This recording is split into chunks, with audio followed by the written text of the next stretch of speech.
નમસ્કાર દર્શક મિત્રો, આપ જોઈ રહ્યા છો સૌરાષ્ટ્ર ધારા ન્યૂઝ. હું છું એન્કર અર્પિતા પટેલ. હવે જોઈએ અગત્યના સમાચાર.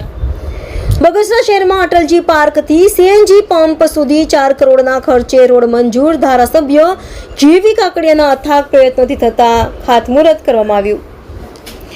અમરેલીના બગસરા શહેરમાં અટલજી પાર્કથી સીએનજી પંપ સુધીનો રોડ મંજૂર કરવા પોતાના મત વિસ્તારમાં સર્વાંગી વિકાસ થાય તેવા પ્રયત્નો ધારાસભ્ય જીવી કાકડિયા દ્વારા કરવામાં આવ્યા.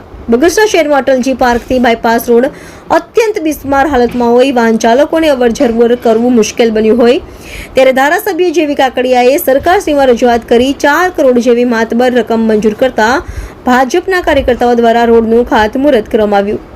જેમાં બગસરા શહેર ભાજપ પ્રમુખ ઘનશ્યામભાઈ સાદરાણી, શહેર ભાજપ પૂર્વ પ્રમુખ ધીરુભાઈ કોટડિયા, મનોજભાઈ મૈડા સહિત ભારતીય જનતા પાર્ટીના કાર્યકર્તાઓ સહિત લોકો ઉપસ્થિત રહે.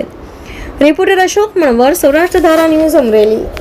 ગુજરાત સરકારના માર્ગ મકાન વિભાગ દ્વારા બગસરા બાયપાસને રિસર્ફેસિંગનું કામ 4 કરોડના ખર્ચે મંજૂર કરવામાં આવેલ છે, જે તાજેતરમાં શરૂ કરેલ છે અને અંદાજિત 10 થી 15 દિવસમાં કામગીરી પૂર્ણ કરવામાં આવશે.